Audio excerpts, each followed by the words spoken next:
짧게 한 번만 더 기도하도록 하겠습니다. 할렐루야. 하나님 감사를 드립니다.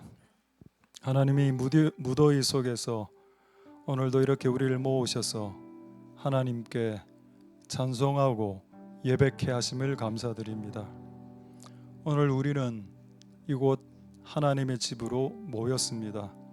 각자의 집에서 살다가 이번 한 주간 이런저런 다양한 일들 속에서도 오늘 이곳 이 장소를 기억하고 하나님을 예배하기 위해 이 자리에 나왔습니다.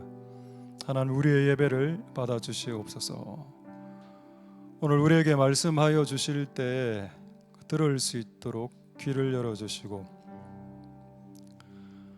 또 들은 말씀을 가지고 기도할 때, 우리가 진심으로 기도할 때 하나님 응답하여 주셔서 하나님이 죽은 하나님이 아니라 지금도 살아서 역사하시는 살아계신 하나님임이 우리의 삶 가운데 입증되는 시간이 되도록 축복하여 주시옵소서.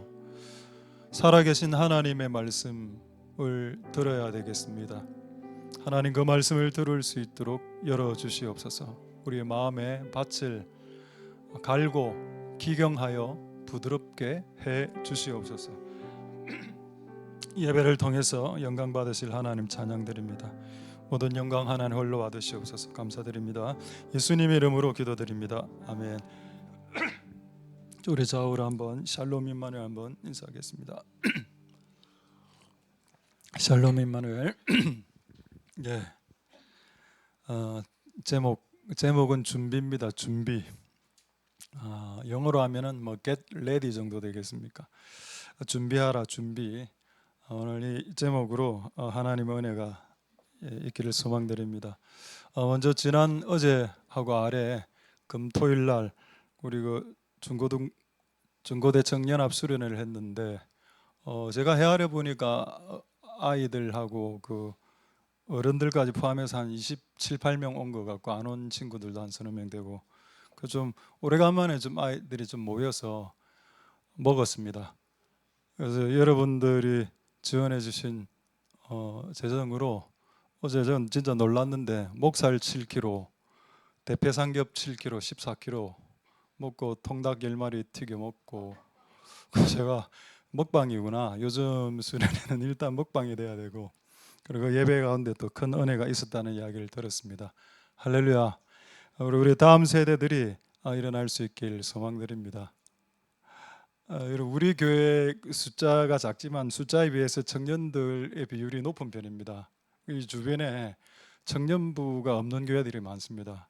그리고 우리 부산의 5,000개 교회 중에서 3분의 2가 유초등부가 없습니다. 앞으로 10년 후에는 유초 중고가 소멸하는 시대가 옵니다. 그래서 여러분, 그럼 아이를 안 낳아서 그런 것도 있고요. 예수님 믿는 초중 중고 등 아이들이 너무 부족해졌고, 거의 100명 중에 1명, 2명 교회 가는 꼴이 되어져 버린 시대가 되었습니다. 그래서 우리 다음 세대들이 일어날 수 있도록 기도하시는 복된 여러분 다 될 수 있기를 소망드립니다. 할렐루야. 준비죠. 어떤 준비인가 한번 보겠습니다. 출애굽기 19장 10절에 보시면은 이 준비는 어떤 준비인가? 11절에 보시면 하나님을 만나는 준비다. 11절 보겠습니다. 11절에 여호와께서 시내산에 강림할 거다. 하나님께서 오신다는 뜻이에요. 강림이라 말은 뭐 잘 안 씁니다. 현대에서는. 그건 오신다. 우리에게 가까이 온다. 근데 오기 전에 인간이 해야 될 일이 있다. 그게 아직은 이제 여기 나와 있습니다. 옷을 빠는 거, 옷을 세탁을 해라고 그거 나와 있고, 3일을 기다리라. 3일 후에 하나님을 만나게 된다. 여러분, 왜 3일을 주셨을까요? 하나님을 만나는 데 있어서 왜 3일이 필요합니까? 자, 다시 10절 보겠습니다. 이 3일 동안 무엇을 해야 되는지 10절에 보시면 뭘 하라고 되어 있나요?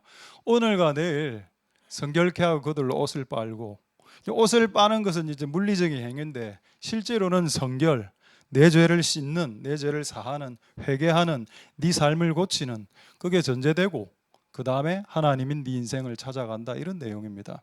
그렇다면 3일 동안 해야 될 주제가 뭡니까? 그저 옷을 빠는 겁니다. 나의 생각을 빨고 나의 눈빛을 부드럽게 세척하고 나의 이상한 그 뇌 구조를 그 락스에 푹 담가서 빼내고 우리가 어떻게 보면 완전히 환골탈태하는 그런 시간으로 3일을 주셨다. 근데 저는 이런 생각이 들었습니다. 이왕 주실 거 좀 오래 주시지. 30일 주시면 안 됩니까? 이왕 주실 거 3개월 주시지. 아니 이왕 주실 거 3년, 30년 주시면 평생 회개할 수 있을 텐데 말입니다. 저는 이유는 잘 모르겠는데 하나님은 이 회개의 시간으로 3일 주셨습니다. 이거 이유가 뭘까요? 100% 알지는 모르겠지만 약간 눈치가 채어지는 것은 3일로 족하다는 뜻입니다. 인간이 나의 인생을 개과천선하고 환골탈태하는데 3일이면 충분하다. 우리는 30일이 필요하고 우리는 3년이 필요하죠. 우리는 내 삶을 정리하는데 3년 정도 필요하다라고 주장합니다만 하나님 입장에서 봤을 때 아니다. 3시간은 짧지만 3일 정도면 충분하다. 그럼 여러분 성경에 3일 동안 회개한 기록들이 곳곳에 나타나야 됩니다. 여러분 출애굽기부터 3일 회개가 나옵니다. 여러분 이스라엘 백성들을 괴롭혔던 그 이집트 백성들의 10가지 재앙 기억나십니까? 정상적인 유년주일 학교를 나왔으면 이 순서를 외우고 있을걸요. 비, 개구리, 이, 파리, 악질, 악독, 독종, 우박, 메뚜기, 흑암 장자죠. 흑암입니다. 9번째 재앙 흑암. 10번째 재앙은 아들 다 죽이는 거죠. 아들 죽이기 전에 약간 유예기 같은 시간이 있습니다. 흑암. 근데 성경에 그게 며칠로 되어 있나요? 3일로 되어져 있습니다. 그리고 그때 캄캄함이 맺는데 아무것도 보이지 않는 촛불을 켜도 촛불이 꺼지는 겁니다. 그 3일 동안은. 그래서 이집트 전역이 3일 동안 캄캄해서 성경에 뭐라고 기록되어 있는가 하면 각자 자기 방에서 나오지 못했다라는 기록이 있습니다. 그럼 왜 하나님이 3일 흑암 3일을 허락하셨을까요? 이집트 사람들에게 주신 마지막 회개 기간입니다. 3일로 충분하다. 이스라엘을 도대체 몇백 년을 괴롭혔습니까? 3일. 너에게 마지막 3일의 기회를 주겠다. 3일로서 네 인생을 정리할 수 있는 충분한 시간. 그리고 오늘 이 설교를 들었으니까 주일, 월, 화 이 3일 안에 여러분 인생을 개과천선, 환골탈태, 방향 전환 가능합니다. 라고 저는 믿습니다. 왜? 이집트 사람들 400년을 이스라엘 사람들 괴롭힌 인간들에게도 3일 딱 주셨기 때문에. 흑암의 3일이죠. 왜 흑암일까요? 사람 만나지 말라는 겁니다. 아무도 없는 곳에서 아무도 없는 곳으로 들어가서 네 인생을 반추해보고 추억해보고 네가 어떻게 살아왔는지 되돌이켜보라. 그 3일 암흑의 기간, 그게 회개의 기간이죠. 할렐루야. 오늘 이스라엘 백성들에도 3일 주셨습니다. 또 없나요? 3일. 히스기야가 병들었을 때 하나님께서 3일을 주셨습니다. 3일 이후에 죄송합니다. 이게 휴대폰을 켜놓으니까 이 빅스비인가 이게 반응을 하네요. 죄송합니다. 이게 참 그래. 히스기야 왕이 그 병에 걸렸을 때 하나님께 3일 기회를 주셨죠. 3일 이후에 성전에 올라가겠다. 또 있습니다. 요나. 여러분 요나가 물고기 뱃속에 며칠 있었나요? 성경의 요나서 1장에 보면은 3일 3야 이래 되어 있습니다. 3 days. 왜 3일인가요? 3일은 요나의 불순종을 회개하기에 충분한 기간입니다. 한 인간을 돌이키기 위해 충분한 기간 3일. 하나님 그렇게 보시는 것 같습니다. 그리고 여러분들이 물고기 뱃속에 안 들어가 봐서 그렇지 물고기 뱃속에 들어가면 일단 콘센트가 없습니다. 일단 LED 등이 없죠. 여러분 물고기 뱃속에서 전원을 켤 수 있습니까? 암흑이죠. 아까 여러분 이집트 백성들이 3일 동안 암흑 가운데서 자기 방문을 열고 나오지 못해서 그냥 회개하고 회개 거의 안 했지만은 캄캄한 인생이 3일 동안 주어졌을 때 우리가 해야 될 것은 TV를 켜는 게 아니고 랜턴을 켜는 게 아니고 후라시를 켜는 게 아니고 내 인생을 돌이켜보는 것. 3일의 캄캄한 기간을 하나님께서 주셨을 때는 그것은 다음 단계로 넘어가기 위한 가장 필요한 회개 바꾸는 기간이 맞습니다. 한 구절 더 이건 확인해 보도록 하겠습니다. 3일이 진짜 맞는지 사도행전 9장 9절 보겠습니다. 저는 때로는 성경이 과학보다 더 과학스럽다.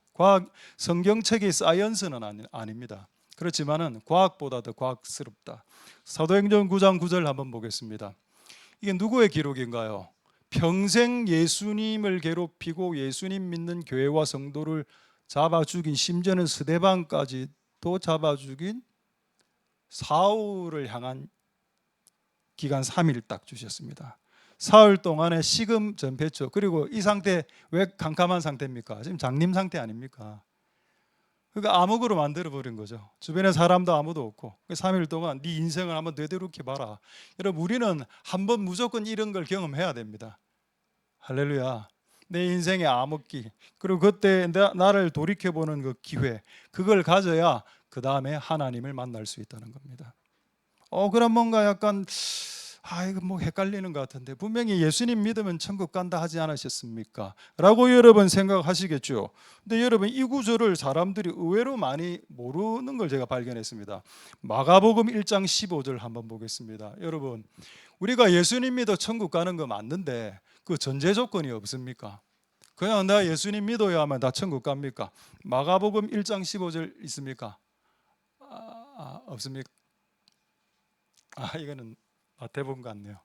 마태복음 1장 15절이고 마가복음 1장 15절에는 뭐가 있는가 하면은 회개하고 복음을 믿으라 이래 되어 있습니다.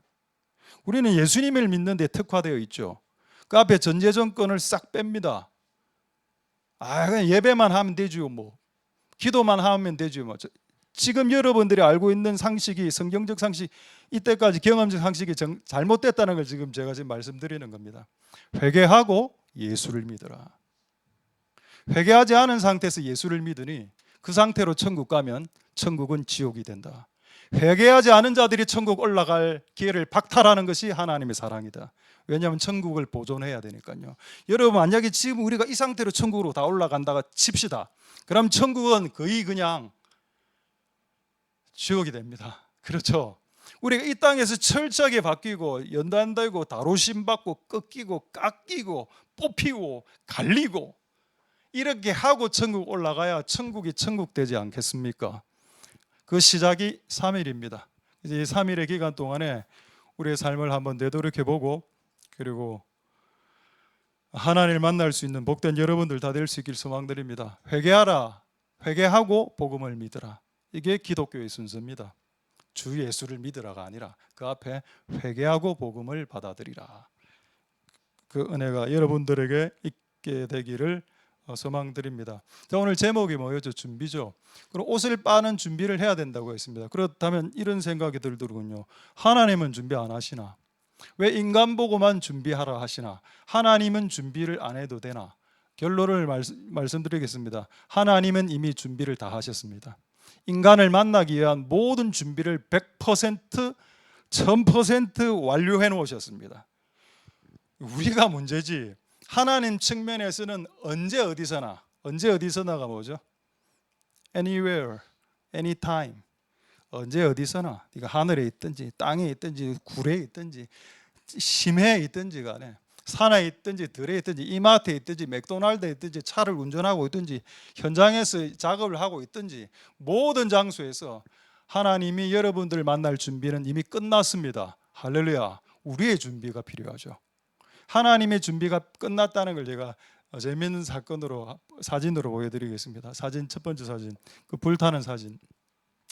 다니엘의 세 친구가 풀무불 7배로 한 그 풀무불로 들어갑니다. 딱 들어가니까 뒤에 인자 같으니 그 이제 많은 신학자들이 구약의 역사하신 예수님이라고 말합니다. 이걸 천사라 보는 사람도 있고 뭐 하나님이라고 보는 사람도 있는데 구약의 역사하신 예수님이라 보아서 아마 이 화가가 예수님처럼 그린 것 같습니다. 근데 이게 더 저는 성경적인 것 같습니다. 예수님 어디 계신가요? 솔직히 이 세 명이 예수님을 불렀습니까? 예수님 안 불렀습니다. 근데 그냥 신앙을 지키기 위해서 고난의 풀무불로 그냥 자원함으로 들어갔을 때 들어가 보니 그곳에 예수님은 앉아 있는 겁니다. 뜨뜻하다. 야, 사우나다. 사우나 한번 하자. 이런 분위기죠. 즐겁게 사우나 하다가 밖에 있는 사람들은 놀라고. 하나님은 우리의 고난의 현장까지 찾아갈 용의와 준비가 이미 완료된 상태입니다. 여러분들이 잘 나갈 때, 여러분들이 돈 잘 벌 때, 여러분들이 하는 일 정말 잘 될 때 그분이 우리를 만나기 위해서 준비도 되어 계시겠지만은 가장 인생이 꼬이고 가장 인생이 그냥 아무것도 안 되고 진짜 내 인생 풀무불, 불구덩이, 용광로 같은 인생 살아갈 때 바로 그 타이밍 하나님을 만날 수 있는 절호의 기회입니다. 그분은 준비가 끝이 났습니다. 할렐루야.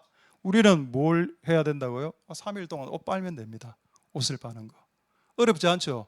저는 이게 어렵지 않다는 게 복음이라고 믿습니다.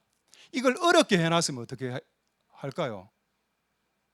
이거를 옷만 빨면 되지 않고 일단 IQ가 150 이상 돼야 되고 키는 180 이상 돼야 되고 은행 잔고가 2억 이상 돼야 하나님을 만날 수 있다라고 걸어놓았다면 이곳에 있는 아무도 주님을 만날 수 없습니다. 은행 잔고 2억이 없기 때문이죠. 있는 사람 있습니까? 은행 잔고 2억이. 저밖에 없군요. 교회 공적인 돈 아무것도 없습니다, 여러분.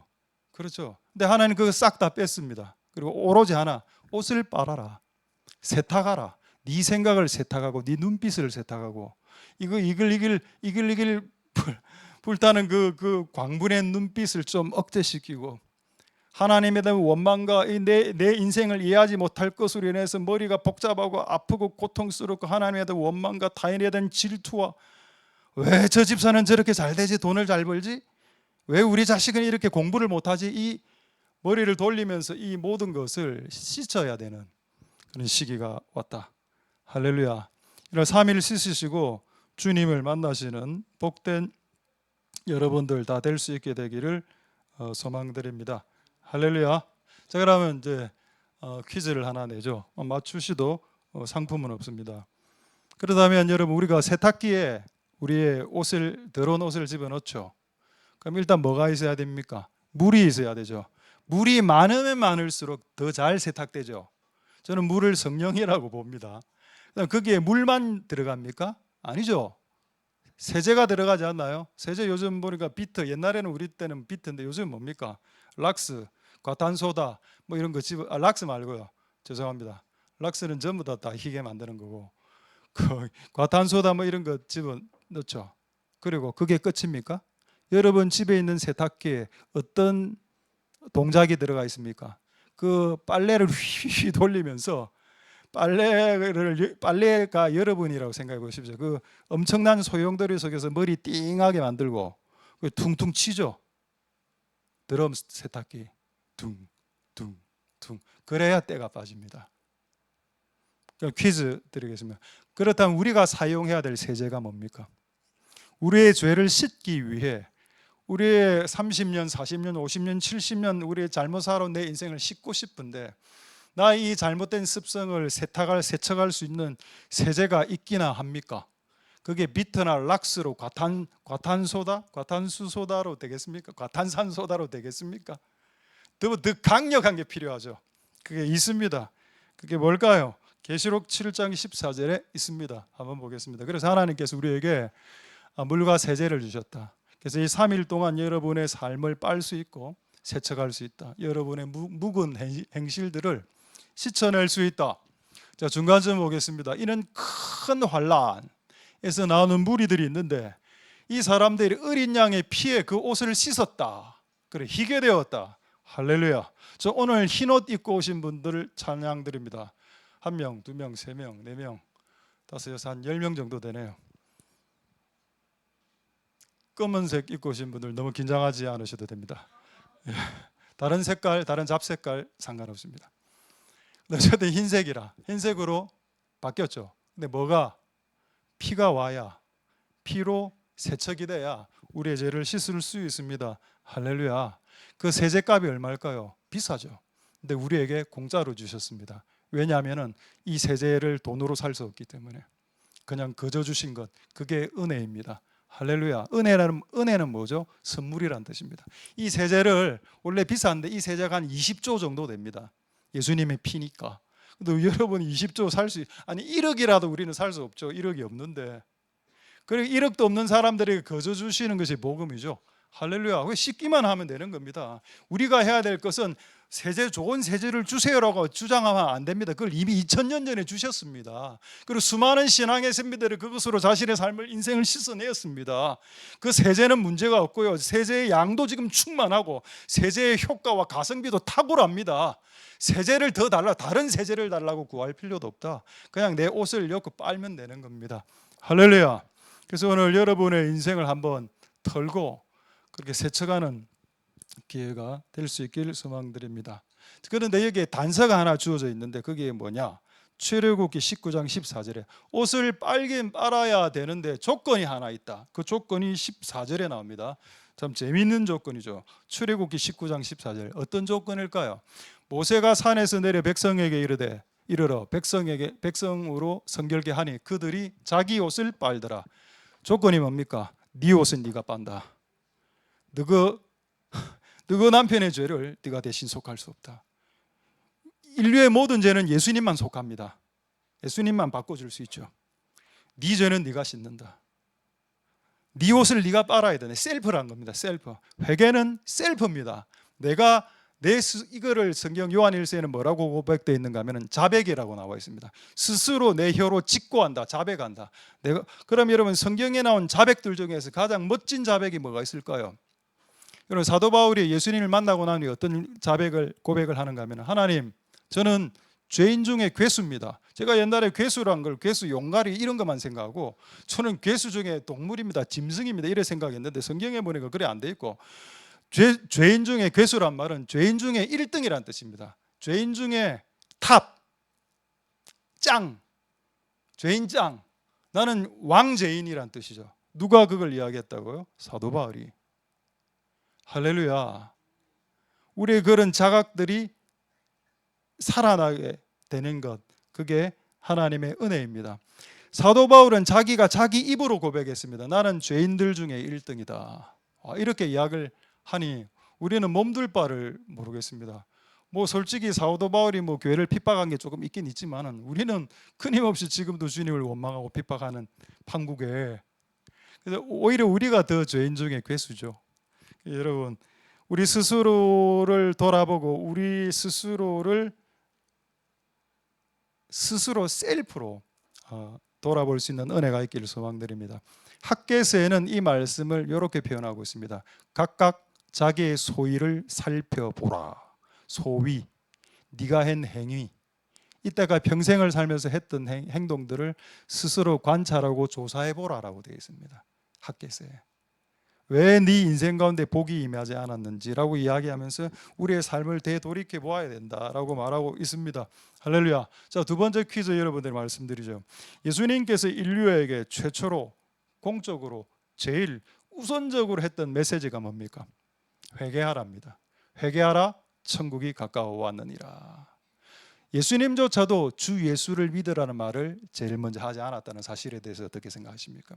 자기의 삶을 바꿀 용의가 없는 자들은 주 예수를 믿을 수 없다는 걸 주 예수가 아셨기 때문입니다. 네 인생을, 네 말투를, 네 눈빛을 바꿀 용의가 없는 자들이 예수를 믿을 수 없다는 걸 예수님이 아셨기 때문에 회개하라 천국이 가까이 온다라고 이야기하신 겁니다. 할렐루야. 여러분 인생 가운데 천국의 능력, 천국에 참고 있는 보화, 천국의 어떤 뭐 이런 거 좀 원하지 않습니까? 이 땅에서 좀 천국처럼 살고 싶은데, 근데 그 앞에 전제 조건이 뭐라고요? 예수님을 믿음이 아니고 회개함, 우리의 삶을 바꿈, 그리고 예수님을 믿는 겁니다. 그 다음에 할렐루야. 그 순서가 절대로 바뀌지 않게 되기를 소망드립니다. 그래서 예수님께서 인류에게 하신 최초의 메시지가 뭐라고요? 네 마음을 바꾸라, 네 생각을 바꾸라, 네 말을 바꾸라, 네 말투를 바꾸라. 이거 진짜 안 됩니다. 차라리 전도 3시간 하는 게 더 잘 되고, 이번에 우리 단기 선교 4박 5일 가죠. 그거 오히려 더 쉽습니다. 저는 오히려 단기 선교 가는 게 더 쉬운 것 같아요. 내 인생, 내 말투 바꾸는 것보다. 여러분 내 말투가 안 바뀝니까? 단기 선교 가는 것이 쉽습니까? 단기 선교 가는 게 쉽거든요. 더 어려운 걸 여러분 하십시오. 내 말투와 내 눈빛이 바뀌는 게 더 그분 보실 때 정말 그렇습니까? 정말 그렇습니다. 마태복음 5장 23절로 확인해 드리겠습니다. 마태복음 5장 23절을 보시면은 어떤 말씀이 있는가? 이 인생을 바꾸고 자기의 말투와 생각과 행동을, 행실을 바꾸는 것이 예배보다 더 중요하다는 내용이 성경에 있다면 여러분 어떻게 생각하시겠습니까? 이거 우리 교가 어떤 교입니까? 예수교죠. 대한예수교입니다. 대한 빼도 됩니다. 우리가 믿는 교는 예수교죠. 예수교란 이름이 뭡니까? 예수님을 쫓아가고 예수의 말을 쫓아가는 교인들이 모인 교가 예수교입니다. 자, 다시 한번 보죠. 마태복음 5장 23절에 뭐라고 되어 있습니까? 너희가 예물을 제단에 드리다가, 이게 무슨 상황이죠? 수요 예배. 금요 예배, 주일 오전 예배 상황입니다. 근데 참 웃긴 거는 하나님의 예배 때 참여하는 자들에게 이런 현상들이 무조건 일어나게 합니다. 예배를 딱 참석하면 막 기도하고 응답받고 이렇게 원하죠. 근데 하나님이 제일 먼저 하는 일이 뭐라고요? 네 형제에게 원망 들을 만한 일이 생각날 거다. 여러분, 오늘은 우리 인생의 문제를 해결하기 위해서 이 자리에 나오지 않았습니까? 근데 예배당 가운데 들어서 예배를 드리면 하나님은 네 인생의 문제를 해결하기 전에 네가 지금 누구에게 잘못했는지 바로 생각난다. 그래서 저는 이런 경험 진짜 많습니다. 잊고 있었는데도 예배를 더 충만하게 드리면 들을수록 내가 그때 그분에게 억수로 섭섭하게 했는데, 내가 그때 그분에게 욕을 했는데, 이런 게 막 주마등처럼 필름처럼 파노라마처럼 돌아가는 겁니다. 왜요? 우리에게 복을 주는 것보다 우리를 바꾸는 것이 그분의 뜻에 더 부합하기 때문입니다. 할렐루야. 우리에게 복을 주는 것, 복을 주시고 싶으시죠, 하나님은. 그러나 복을 주시기 전에 예배 때마다 나와서 생각나는 그 사람들, 인간들이 있다면, 나를 평생 괴롭힌 인간들, 그 원망들을, 내가 원망을 주고 원망을 받았던 간에 어쨌든 그거 해결하라고 되어 있습니다. 24절 보시죠. 예배 중단하라 되어 있습니다. 예물을 제단 앞에 두고란 말은 뭡니까? 예배 중단해. 그렇다고 지금 여러분 그 사람 지금 생각난 지금 사람이 있다고 해서 지금 예배 중단하고 지금 나가라는 말 아닙니다. 예배 마치고 해도 됩니다. 예물을 제단 앞에 두고 딱 어떤 사람 한 명이 딱 떠올랐습니다. 그러면은 예배를 스탑하고 먼저는 그 사람하고 화해하는 행동, 그게 뭐죠? 내 삶을 바꾸는 겁니다. 그거 먼저 하라. 그리고 그 다음에 와서 예배드리라. 그 다음에 와서 기도하라. 그 다음에 와서 선교하라. 이 말입니다, 여러분. 제가 여러분 기도와 예배나 선교나 이런 거 제가 저 좋아합니다. 근데 제가 신앙을 60 됐지 않습니까? 살아보니 기도 많이 하고 저 40일 금식, 21일 금식을 3번 안 했습니까? 금식만 한 거 다 합치면 한 400일은 금식을 했습니다. 그래도 인간은 안 변하던데요. 제가 40일 금식하고 난 후에 화낸 거 아시죠? 40일 금식하고 너무 배가 고파갖고 그 40일째 종이에 적었습니다. 내가 먹고 싶은 거. 1번 짜장면, 2번 짬뽕, 3번 닭강, 4번 단무지, 한 100가지가 되더라고. 이걸 진짜 다 사려고 마트에 갔습니다. 다 사니까 한 20만 원어치 되더라고. 그러니까 황도, 백도, 통조림 이런 것도 먹고 싶었습니다. 바로 그 백도 확 그냥 들어가자마자 바로 오바이트 하고 분노 확, 일단 뭔가 딱 들어가니까, 당이 딱 들어가니까 분노가 확 올라오면서 으악. 그리고 또 죽을, 그때부터 근 40일을 죽을 먹어야 되는데 제가 죽에 기름 들어가는 거 별로 안 좋아하거든요, 흰죽에. 근데 흰죽에 기름을 또 참기름을 이어나는 겁니다. 분노가 막 41일차 분노가 올라오는데 그때 깨달은 거, 기도로서 내 분노 해결 못한다는 깨달았습니다. 내 분노를 해결하기 위해서는 중보기도, 철학기도, 금식기도 한번 해보십시오. 분노가 처리되는지. 분노는 고난을 통해서 깎이는 거다. 얻어맞고 밟히고 사람들한테 눌리고 욕 듣고 이래 해야 너덜너덜해질 때 분노가 사라지는 거지. 무슨 기도 조금 일주일 했다고 분노가 사라져? 예배주의자들, 예배하면 예배하고 싸우는 사람들 진짜 많이 봤습니다. 예배 마치자마자 성령 충만한 마음으로 막 성령의 말을 하면서 막 성경 구절로 싸우고. 여러분, 그런 피상적인 게 중요한 게 아니라 예수님이 여러분들에게, 인류에게 제일 먼저 한 메시지가 뭐라고요? 열방으로 나가서 전도하라는 것은 마태복음 28장에 나오는 내용입니다. 마태복음 2장에 인류에게 하신 말씀이 첫 번째 메시지가 뭡니까? 기도하랍니까? 예수를 믿으랍니까? 아니 열방으로 선교하란 말입니까? 싹 다 아닙니다. 그 잘못 가르친 거라니까요. 교회가 진짜 메시지 뭐라고요? 바꾸라, 회개하라, 바꿔라. 잘 안 바꿔지지. 그래서 교회로 들어가면 더 잘 바뀐다. 이미 바뀐 사람들이 도전할 거고, 목사는 주구장창 18년 동안 바뀌어야 됩니다. 변화라는 책을 쳐서, 팔리지 않는 변화라는 책을 쳐서 바꾸려고 끊임없이 시도할 것이다. 그 교회를 벗어나면 바뀜을 촉구하는 집단은 지구상에 한 군데도 없습니다. 파출소, 경찰서, 군대, 바뀌라고 하던가요? 현장, 욕이 난무하는 그 현장에서 여러분들이 바뀌라고 합니까? 그렇지 않습니다. 바뀌라고 말하는 곳은 유일하게 이곳밖에 없습니다. 할렐루야. 그게 하나님의 집에 계신 하나님의 뜻이기 때문입니다.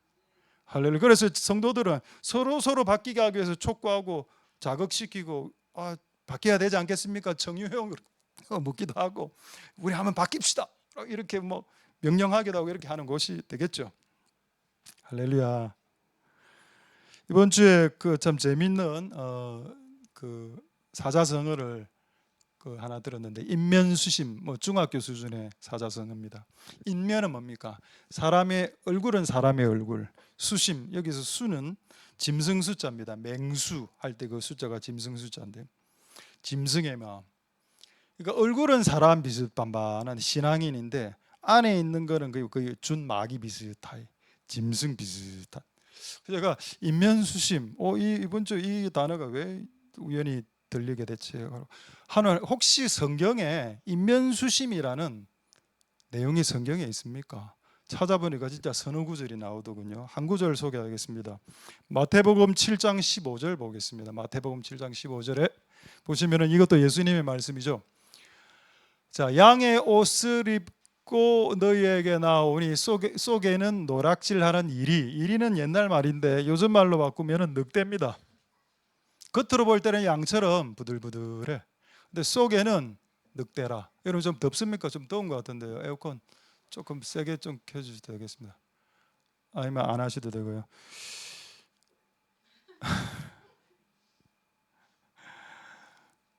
겉은 양이라. 근데 속은 늑대. 여러분 예수님 믿는 사람 주일날 오전 모습으로 헷갈리면 안 됩니다. 주일날 오전은 다 양처럼 오거든요. 다 앞에서 봐 진짜 다 양처럼 보입니다. 근데 예배만 딱 마치면 안에서 잠자고 있던 늑대가 막 지킬 박사와 하이드 뭡니까 그 변하는 그 뭐죠 그 뭡니까 그 아쿠아맨 이런 헐크처럼 막 헐크가 내 안에 있는 헐크가 나와서 막 이렇게 합니다. 성경에도 이 말씀이 있더군요. 겉으로 보면은 목사, 겉으로 보면 장로님, 겉으로 보면 집사 권사님인데 속에는 늑대라. 이거 인면수심이라는 단어가 성경에 있구나. 그럼 이 짐승의 마음을 바꾸는 것이 회개라는 겁니다. 짐승의 마음이 뭔가요? 먹고 싶을 때 먹으려고, 화낼 때 화내고, 부수고 싶을 때 부수는 거, 그게 짐승의 마음입니다. 화내고 싶을 때 화내고, 발로 차고 싶을 때 발로 차고, 내가 먹고 싶을 때 내가 원하는 거 먹고, 짐승의 마음이죠. 그거를 바꿀 수 있어야 되겠다. 예수님의 말씀입니다. 그게 인류에게 하신 말씀이고 또 우리는 이 일을 3일간 실제 3일을 하시든 안 하시든 간에 이렇게 하시는 그런 은혜가 있게 되기를 소망드립니다. 자, 이제 진짜 중요한 내용을 이제 지금부터 좀 하겠습니다. 이사야서 40장 3절, 4절, 5절 보겠습니다. 자, 그렇다면 우리의 옷을 빤다는 것은 결국 마음을 빤다는 건데 왜냐하면 예레미야서에 보면은 만물보다 심히 부패한 것이 인간의 마음이라고 했기 때문에 이 마음을 세척하는 것이 회개의 핵심인데 그렇다면 이 마음이 성경에 4가지 형태가 있다라는 기록이 있는 겁니다. 여러분 성경은 한국은 석삼을 좋아하죠. 3, 3번. 근데 이스라엘은 4번을 좋아합니다. 4번을. 그래서 모든 예수님 비유 보면은 꼭 4가지 비유로 이렇게 하시죠. 오늘 여기도 마찬가지입니다. 인간의 마음을 4가지로 지금 비유하고 있습니다. 이사야 40장 한번 3절 보겠습니다. 4절 보겠습니다. 그 외우기도 쉽죠. 이사야 40장 4절에 444니까 여기에 4가지 마음이 나옵니다. 첫 번째 마음이 뭐냐? 골짜기의 마음. 골짜기는 여러분 푹 꺼진 마음입니다. 그 다음에 이걸 조금 더는 이거 경상도 사투리 같다 보이던데 독구다. 독가라 이런 말이 있죠. 이제 푹 낮아진 마음의 상태를 가진 사람. 여러분이 이 4가지 마음 중에 어떤 마음인지 한번 체크해 보십시오. 첫 번째 마음은 골짜기 마음. 너무 깊숙이 내려간 마음입니다. 두 번째 마음은 작은 산. 이건 높은 마음이죠. 교만을 말합니다. 높아진 마음. 높아진 마음은 깎아내야 되고 하나님 깎으십니다. 너무 낮아진 마음들은 하나님께 메꾸십니다. 그래야 하나님 만날 수 있는 대로가 열리기 때문입니다. 할렐루야. 세 번째 마음은 뭔가요? 고르지 않은 거 이게 뭔가 하면은 거칠고 까칠한 걸 말합니다. 너무 이제 센 사람들 있죠. 센 사람들 평탄하게 하실 거다. 너무 센 마음이죠. 욕도 잘하고 이런 사람들은 하나님 만나기 어렵습니다. 그걸 먼저 깎아내야죠. 평탄하게 하고. 그다음 맨 마지막에 험한 거 적은 한글 번역이 조금 애매하게 되는데 이 험하다는 의미는 왜곡되다, 삐뚤삐뚤하다는 의미입니다. 삐뚤삐뚤한 마음을 가진 자를 똑바른 마음으로 바꾸라. 그러니까 결국 마음 네 가지 나왔죠. 교만한 마음, 산과 같이 높아진 마음, 너무 낮아진 마음, 그리고 삐뚤한 마음, 그리고 너무 거치고 센 마음. 요 마음이 깎여야 된다. 그래야 5절 한번 보겠습니다. 5절에 여호와의 영광이 나타난다 있죠. 아까 여러분 우리의 핵심 목표는 뭡니까? 여호와의 강림입니다. 우리 집에 하나님이 강림하면 여러분의 집안의 문제는 끝납니다. 해결됩니다. 그분이 안 오셔서 문제가 해결 안 된 거죠. 할렐루야. 여러분의 집안과 여러분의 자식들에게 하나님이 강림하시면 게임 끝나는 겁니다. 여러분의 자식들이 지금 사고를 치고 문제를 터뜨리고 있어도 그들에게 여호와의 영광이 나타나면 끝나는 겁니다. 그냥 그것으로. 할렐루야. 여러분이 변하지 않는 남편, 여러분이 변하지 않는 아내에게 잔소리하지 말고, 잔소리해서 변하는 거 하나도 없으니까 그냥 하나님 그들에게 여호와의 영광과 하나님 임재가 나타나게 주시옵소서라고 한번. 괜히 좀 흥분하고 있네요. 죄송합니다. 흥분해서. 그 흥분이 됩니다. 지금 하나님 여호와의 영광 강림하소서. 우리 자식들에게, 우리 남편에게, 우리 아내에게 강림하시면 게임 셋됩니다. 근데 그 전에 뭘 처리해야 되냐? 4절이 이 네 가지의 마음을 조금만 더 제가 설명하겠습니다. 첫 번째 마음, 골짜기 마음, 너무 낮아진 마음. 제가 이 마음을 어디서 읽었는가 하면 청년들에게서 읽었습니다. 청년들 요즘 쓰는 말 중에 이런 말이 있죠. 이번 인생 망했다. 난 안 돼. 우리 집안은 가난해. 가난한 집안에서 태어났어. 난 이것저것 다 해봤는데 다 안 돼. 그리고 요즘 저는 이런 말을 안 쓰는데 이런 말을 쓰는 제가 청년들 봤습니다. 난 개쓰레기야. 쓰레기하고 개의 합성한 것 같습니다. 쓰레기야. 자기를 자학하고 부모도 날 버렸어. 나 죽을래. 이게 완전 이런 낮아진 마음에 주님이 오시기 쉬울까요? 어렵습니다. 그래서 메꾸는 작업을 하셔야 됐다. 그게 회개입니다. 말씀을 통해서 어떻게 메꿔질까요? 나는 하나님의 자녀로 존귀한 자구나. 옛날에 뭐 약간 이제 조금 그런 문제가 있는 목사님이었지만 아프리카에서 데이비드 오라고 한때 뭐 부산에 오신 십몇 년 전에 그분이 있었습니다. 다른 거 지금 이야기하려고 하는 게 아니라 그분이 성도들을 부를 때 이렇게 부르는 겁니다. Precious people. 근데 번역하는 분이 어떻게 번역하는가 하면 귀하신 여러분 이렇게 번역하더군요. Precious people. 귀하신 여러분, 존귀한 여러분, 귀하신 여러분, 존귀한 여러분. 이거 교회 아니면 들을 수 있는 데가 없습니다. 세상으로 나가면 아이 찌지라 이래 나옵니다. 근데 교회로 오면 precious people, 존귀하신 여러분. 이걸 계속 듣다 보면은 약간 세뇌가 돼. 진짜 내가 존귀한 것 같아. 세뇌가 아니고 사실입니다. 하나님이 보실 때. 할렐루야. 세상 사람의 눈으로 볼 때는 우리는 정말 루저요, 찌질이일 수도 있습니다. 근데 하나님의 눈으로 시각으로 봤을 때는 우리는 precious people, 존귀한 자.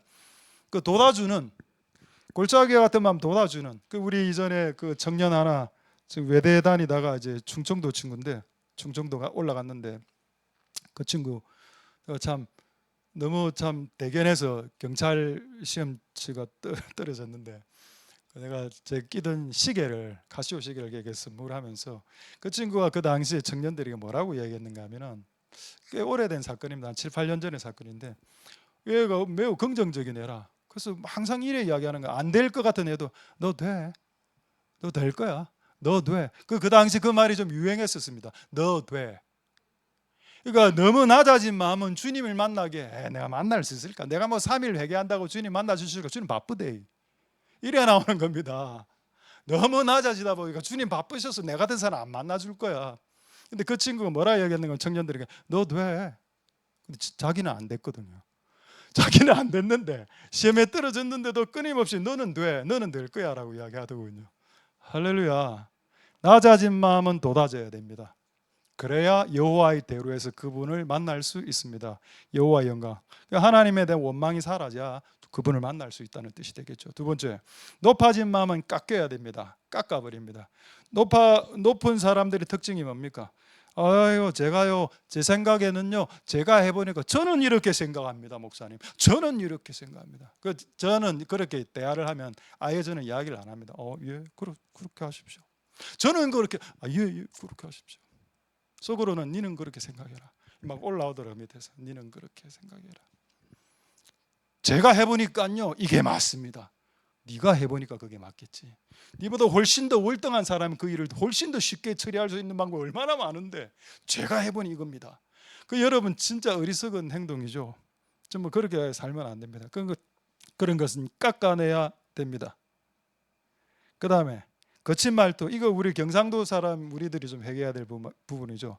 말을 너무 세게 하는 겁니다. 욕도 하고 욕도 섞어 하고 말도 세게 하고 뭐 경상도 말이니까 이해하고 들으십시오. 경상도 뭐 처먹어라 뭐 저라 등등 이런 말들 때려쳐 부세요.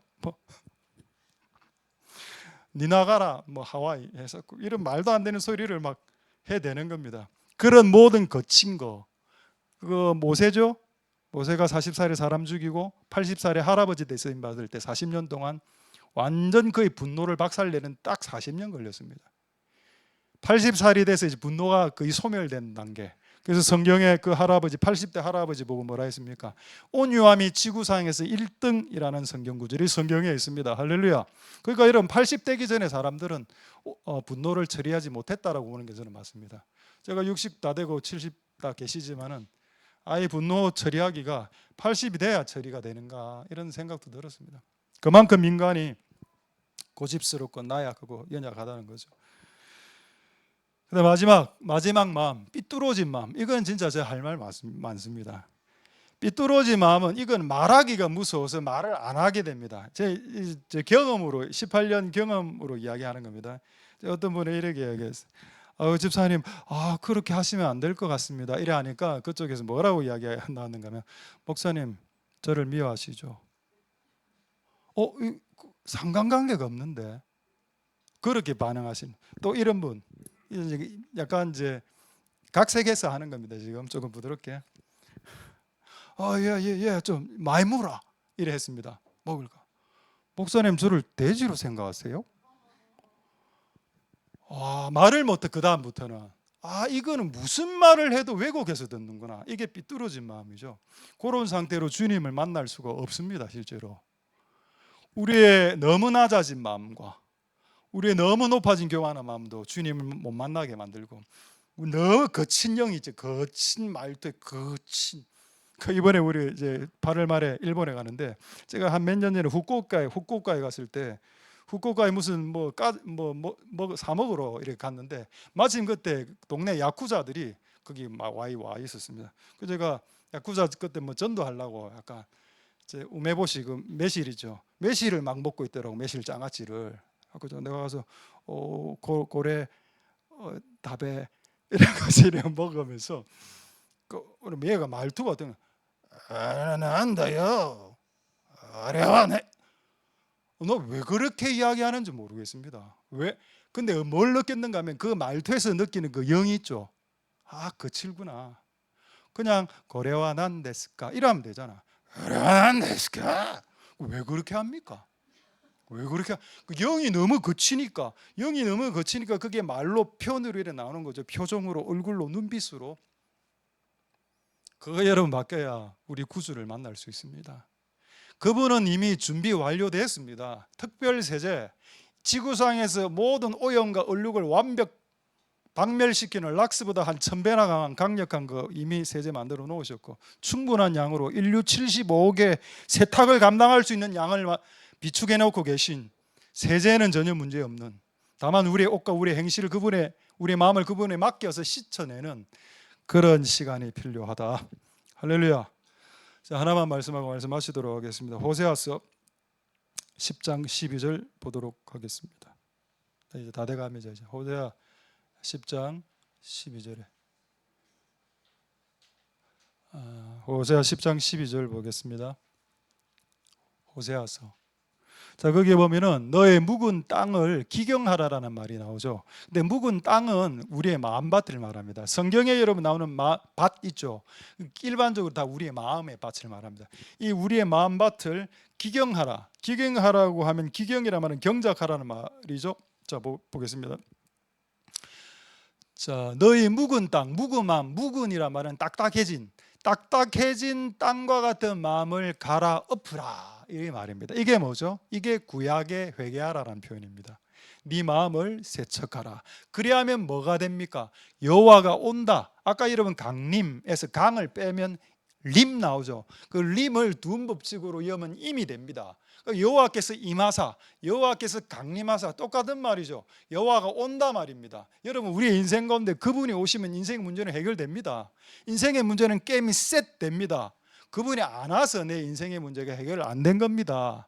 그럼 여호와가 지금 임해서 비를 을을 비처럼 퍼부어줄 텐데 그 전에 뭐를 하라고 되어 있습니까? 예수님을 믿으라고 했습니까? 기도를 3시간 하라고 했습니까? 금식을 하라고 했습니까? 11조를 많이 내라고 했습니까? 전도를 10명 하라고 했습니까? 네 마음을 갈아엎어라. 왜 주님의 마음을 모르시고 엉뚱한 데서 수고하십니까? 엉뚱한 걸 뭔가를 열심히 하면은 뭔가 하나님 임해서 비를, 그게 아니고 그런 거 안 해도 내 마음을 바꾸면 그분이 오신다는 겁니다. 기도 100시간에서 만약에 하나님을 만난다면 기도 99시간 하면 하나님 못 만나는 거 아닙니까? 그런 게 어디 있습니까?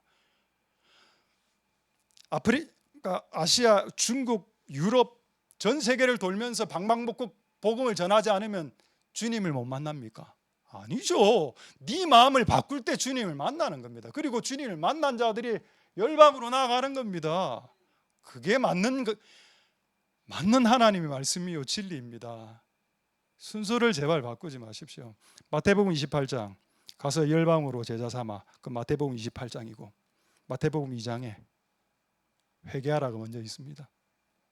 마태복음 2장을 성취해야 마태복음 28장의 부르심이 우리에게 부어지겠죠. 할렐루야.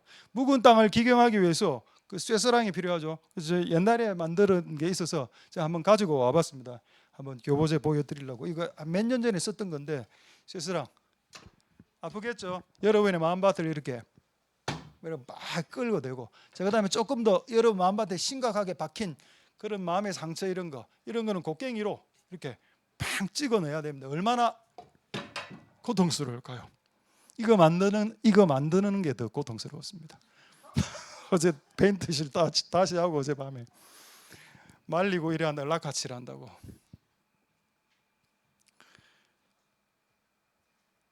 말씀을 마치도록 하겠습니다. 하나님, 그렇다면 제가 18년간 저는 무엇을 좀 빨아야 되겠습니까? 저 말입니다. 여러 가지가 생각나는데 시간이 없어서 하나만 이야기하면, 제가 좀 나대인 것 같아요. 앞서 하나님보다 앞서 나가서 한 게 많은 것 같습니다. 그거를 이제 다른 표현으로 하면 나댄다, 뭐 설친다, 뭐 말이 앞서 나간다, 이런 말로. 제가 오늘 재밌는 사진 하나 보여드리도록 하겠습니다. 그 예수님 사진 있죠. 예수님 사진 한번 올려주십시오. 어떤 친구 그 카톡에 있는 사진인데, 이게 오늘 딱 뜨는 겁니다. 여러분 보여드리려고. 예수님은 우리 보고 그거 하라고 한 적 없었으면, 나 그러라고 한 적 없다. 자기가 선택해가 그 일 추진해놓고 빵꾸 내고 열받고 화내고 짜증내고, 예수님은 나 그거 하라고 한 적 없는데. 이런 인생을 제가 너무 많이 살아온 것 같다라는 걸 느꼈습니다. 그러니까 다 자기 느낌으로 뭔가를 결정하고 자기 기분으로 선택하고 결정하고 밀고 나갔는데 나중에 안 되니 열받는 거죠. 예수님한테 원망합니다. 내가 기도를 이렇게 많이 했는데 이 문제 왜 해결 안 해주세요? 근데 예수님의 대답은, 나 그러라고 한 적 없다 니한테. 이렇게 나오시면 우린 진짜 되는 겁니다, 정말로. 근데 진짜 맞는 것 같아요. 저 이걸 보고 얼마나 그때 웃었는가 하면, 와 진짜 내한테 하는, 내가 언제 네 보고 그걸 하라고 했더니요. 진짜 여러분, 예수님이 그거 하라고 해서 듣고 하신 사람이 있습니까? 내가 지금 현재 하고 있는 그 수많은 것들 말입니다. 그렇죠. 우리는 이 주제를 해결을 해야 된다. 이런 마음들을 바꾸면서 나아가는 복된 여러분들 되실 수 있길 소망드립니다. 마지막 한 구절 읽고 마치겠습니다. 시편 84편 6절 7절에 오늘 찬양과 관련되어서 있어 이 구절만 읽고 마치겠습니다. 시편 84편 6절 7절에 보시면 요거 똑같은 말입니다. 그 회개를 많이 하고 내 삶을 바꾸다 보니 눈물이 흐르겠죠. 내 인생이 후회도 될 거고 막 눈물을 흘립니다. 눈물 흘리는 통회와 회개를 해. 그래, 그 다음에 어찌 됩니까? 눈물이 흐른 만큼 샘이 된다. 여러분, 성경에 그 히브리어로 눈이 아인이란 뜻이 있습니다. 아인. 우리 그 집사님 이름도 아인인데, 이 아인이 눈이란 뜻도 있지만 눈물이란 뜻도 있고, 그리고 아인이 샘물이란 뜻도 있습니다. 왜 하나님이 이 아인이라는 히브리어에 두세 가지 뜻을 같이 밀어 놓았는지 아십니까? 여러분이 눈물을 흘리면 인생의 샘물이 터뜨려진다는 겁니다. 여러분이 여러분의 삶을 후회하고 회개하고 고치면서 눈물을 흘리기 시작하면 여러분의 다친 샘물도 운물의 샘들이 터지기 시작하고, 재정의 샘물, 관계의 샘물, 성품의 샘물, 해결되지 않았던 문제들이 터지기 시작하는 그런 샘들이 터지게 된다. 할렐루야. 7절 보겠습니다. 7절. 저희는 힘을 얻고 더 얻고 나아가 시온에서 하나님 앞에, 이게 뭐죠? 하나님 만난다라는 뜻입니다. 하나님 강림하신다. 하나님 임하신다. 시온에 계신 하나님 앞에 각자가 나아간다. 아까 여러분 회개도 각각이요, 내 소위를 연구하는 것도 각자가 각인이 해야 될 일이요, 하나님 앞에 서는 것도 각자가 하나님 앞에 서시는 겁니다. 그래서 여러분, 우리의 눈물의 회개를 통해 샘물이 터지고, 복이죠. 그리고 궁극적인 최종적 복, 하나님 앞에 나아가 하나님을 만나는 데까지 나아가는 복된 여러분들 다 될 수 있길 소망드립니다. 할렐루야. 기도하겠습니다. 자, 오늘 말씀을 생각하시고 우리 한번 동성으로 기도하고 우리 꽃들도 하고 두 곡 이어서 찬양하도록 하겠습니다. 먼저 우리 이렇게 한번 간절히 기도할 때, 하나님 3일의 기간을 주셨군요. 3일이 충분하기 때문에 그렇게 주신 것 같습니다. 하나님, 3일 동안 우리의 삶을 돌이킬 수 있을까요? 사도 바울이 3일 동안 돌이켰습니다. 히스기야 왕이 3일 동안, 요나가 3일 동안, 심지어는 이집트 백성들에게도 3일간의 암흑의 기간을 허용하셨습니다. 마치 진노 중의 긍휼처럼 3일의 기간을 주시고 너의 소위를 되돌이켜보고 복을 받고 주님을 만나야 된다. 근데 우리는 그거는 안 하고 복 주세요, 하나님 만나고 싶습니다. 근데 성경은 하나님을 만나려면, 복을 받으려면 네 삶을 바꾸는 것이 먼저요 라고 가르치는 것이 진짜 복음이요, 진짜 기독교입니다. 그래서 마태복음 2장이 마태복음 28장보다 일찍 적힌 이유가 되는 겁니다. 열방으로 나아가서 복음을 전한 것, 대사명, 그레이트 커미션, 거대한 위임과 사명이죠. 근데 그건 마태복음 28장에 나옵니다. 마태복음 2장 3장에 뭐가 나오나요? 네 삶을 고치라, 네 말투를 고치고 네 눈빛을 관리하고 네 분노를 처리하라, 네 왜곡된 마음. 좀 많이 드세요. 제가 돼지인 줄 아십니까? 언제까지 이런 유치한 패턴으로 우리의 신앙과 우리의 모습들을 나아가야 될지, 하나님 우리를 바꿔주시고 우리를 정말 새롭게 주시옵소서. 그렇게 동성으로 한번 기도하도록 하겠습니다. 기도하겠습니다. 할렐루야. 하나님 감사를 드립니다. 주님 역사하여 주시고 은혜 베풀어 주시기를 소망드립니다.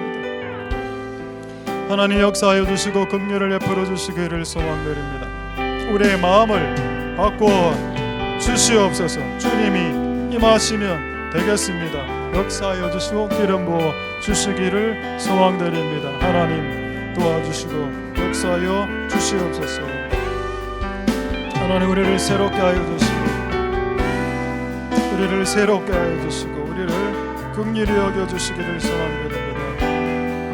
우리 마지막으로 한 번만 더 기도하겠습니다. 네 가지 마음, 너무 자기를 자학하듯이 낮추는 마음, 나는 아무것도 할 수 없어, 난 되는 게 없는 인생이야, 나 죽을래, 이런 인생, 너무 교만한, 제 생각에는 이렇습니다. 제가 판단할 때는 이것이 옳다라고 생각합니다. 당신들의 생각은 상관없습니다. 나는 내가 옳다면 나는 하는 사람입니다. 거친 마음, 너무 거칠고 거칠게 말하고 화를 너무 자주 내고 욕하고 신경질 내고 삐뚤어진 사람, 그런 사람들하고는 대화하기가 두렵습니다. 대화하면 모든 말들을 삐뚤게 받아들이니까 이 모든 마음이 없어지고 누가 오십니까? 예수 그리스도가 오십니다. 그렇게 하면 어떻게 된다고요? 인생의 모든 문제가 해결이 됩니다. 그래서 이렇게 기도하겠습니다. 하나님 오시옵소서. 눈물의 샘이 생명샘으로 바뀌게 하여 주시고, 하나님 우리의 회개를 통해서 그분을 만나서 우리의 자식들, 우리의 자녀들, 우리의 남편과 우리의 아내와 우리의 가문과 이 가족과 이 교회 위에 하나님이 강림하시는 시간이 되게 하옵소서. 2025년에 하나님 강림하시옵소서. 임하시옵소서. 하나님 단미를 내려주옵소서. 그렇게 동성으로 마지막으로 하나님 앞에 기도하도록 하겠습니다. 할렐루야. 하나님 감사를 드립니다. 하나님 역사해 주시고 기름 부어 주시기를 소망드립니다. 하나님 아버지, 우리를 불쌍히 여겨주시고 우리가 우리의 삶을 바꾸고 회개하고 나아가길 소망드립니다. 하나님 아버지 도우소서. 하나님 도우시기를 소망드립니다. 하나님 아버지 도우소서. 우리의 마음의 밭을 너무 교만해진 마음들은 깎아내시고 너무 낮아진 마음은 메꿔주시고 그리고 너무 거친 마음들은 부르럽게 해주시고 왜곡된 마음들은 평탄하게 해주시고 그런 은혜가 있도록 주님 역사하여 주시고 긍휼을 베풀어 주시기를 소망드립니다. 우리 인생 가운데 눈물이 터질 때 생명의 샘이 터진다고 했습니다. 우리의 눈에 눈물 골짜기를 지나 눈물이 터질 때 바로 그곳에서 생명의 샘이 터지고 바로 그곳에서 하나님이 강림하시는 그런 역사적인 시간이 2025년에 되고 우리의 자식들에게, 우리의 자녀들에게, 우리의 남편과 우리의 아내들에게 하나님 강림하여 주셔서 하나님 임하여 주셔서 여호와의 영광을 나타내셔서 그들의 인생의 문제가 해결되고 인생의 숙제와 난제들이 해결되고 하나님 우리의 인생이 바뀌어지는 역사가 일어날 수 있도록 축복하여 주시고 역사하여 주시옵소서.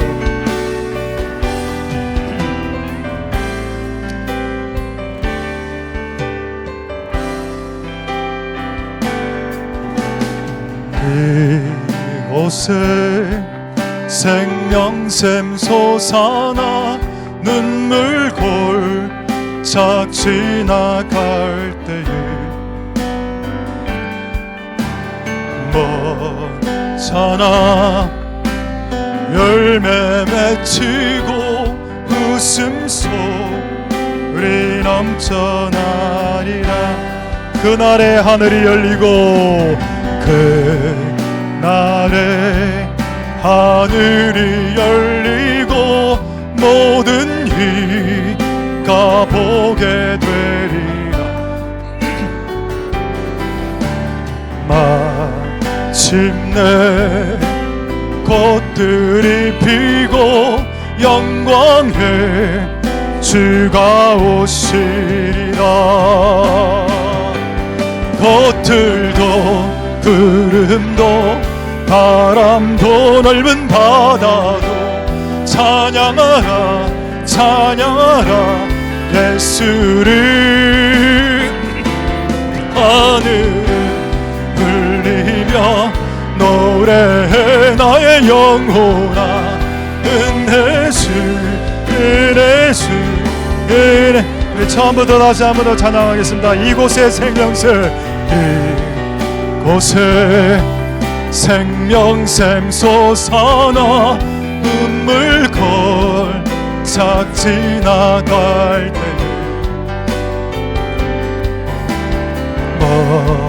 먼잖아 열매 맺히고 웃음소리 넘쳐 그날에 하늘이 열리고 그날에 하늘이 열리고 모든 이가 보게 되리라. 마침내 꽃들이 피고 영광의 주가 오시라. 꽃들도 구름도 바람도 넓은 바다도 찬양하라 찬양하라 예수를. 하늘을 울리며 노래해 나의 영혼아 은혜주 은혜주 은혜.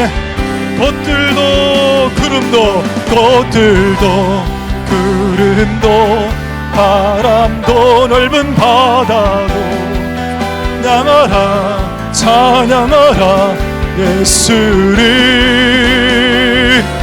하늘을 울리며 노래해 나의 영혼아 은혜주 은혜주 은혜. 꽃들도 구름도 꽃들도 구름도 바람도 넓은 바다도 찬양하라 찬양하라 예수를.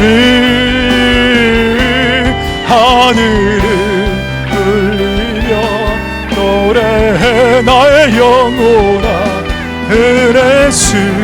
마지막으로 꽃들도 구름도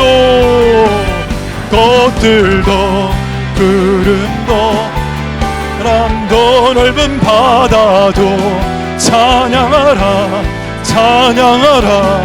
예수를.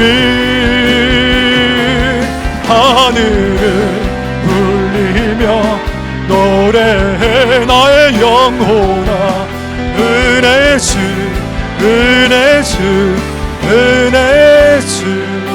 나의 갈 길 다가도록 나의 갈 길 다가도록 예수의 인도하시리. 내 주 안에 있는 그는 어찌심하리요.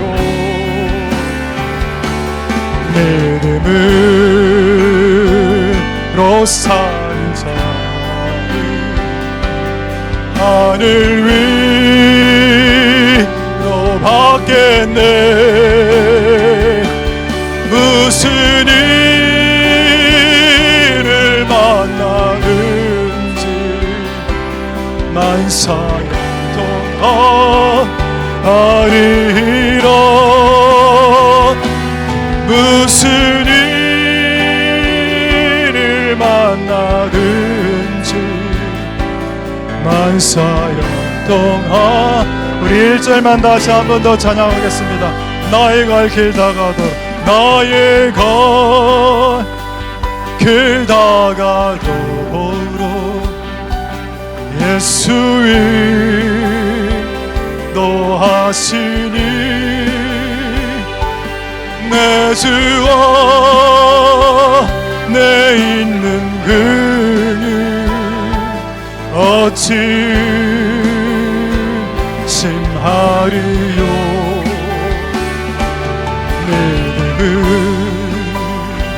믿음으로 사는 자는 하늘 위로 받겠네. 무슨 일을 만나든지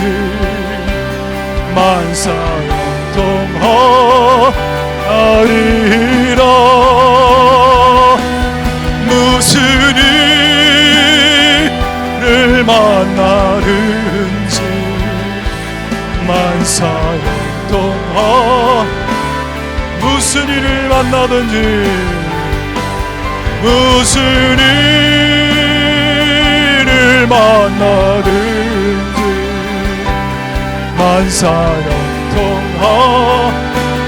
만사형통하리라. 무슨 일 만나든지 만사형통하. 우리 마지막으로 무슨 일을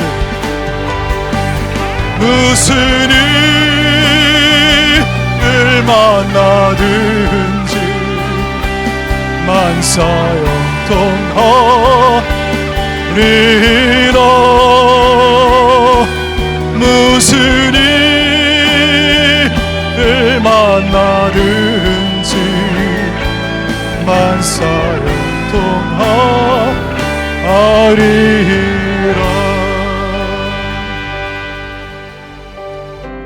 할렐루야. 하나님 감사를 드립니다. 우리의 궁극적인 최종적인 목표는 전도하고 기도하는 것도 아니고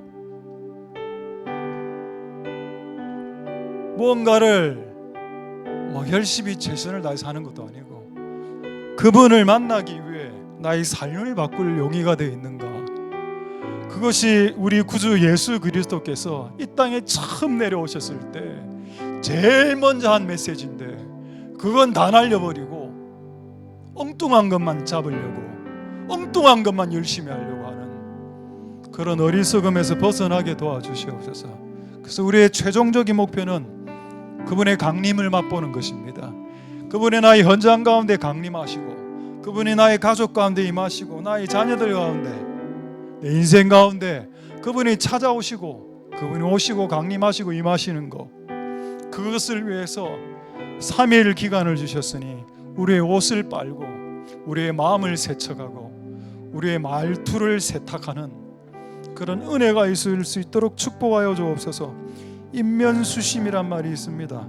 성경에도 겉으로는 양인데 속은 늑대라 라고 예수님이 말씀하셨습니다. 우리 안에 있는 짐승의 마음이 있습니다. 화내고 싶을 때 그냥 화내버리고, 말하고 싶을 때 내 하고 싶은 거 말해버리고, 놀고 싶으면 놀아버리고, 자고 싶으면 자버리고, 우리 안에 있는 짐승의 마음을 하나님 삭제시켜 주시옵소서. 그래서 주님을 만날 수 있도록, 하나님을 만날 수 있는 그 겸손한 인간의 마음으로 우리의 마음을 바꾸어 주시옵소서. 우리의 마음밭을, 딱딱한 마음밭을 기경하여 주옵소서.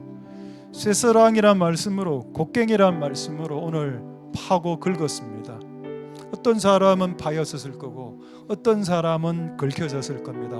그러나 어떤 사람의 마음밭에는 곡괭이가 뿌려졌고 어떤 사람 마음밭에는 쇠사랑이 휘어져 버렸습니다. 하나님, 우리를 불쌍히 여겨주셔서 우리가 하나님의 마음으로 되돌아갈 수 있도록 축복하여 주시기를 소망드립니다. 담비를 부어 주옵소서. 눈물 골짜기 통과하고 있습니다. 이것이 샘물이 되도록 주께서 바꾸어 주시옵소서. 우리에게 주신 말씀대로 한 주간 승리하며 나아가게 축복하옵소서.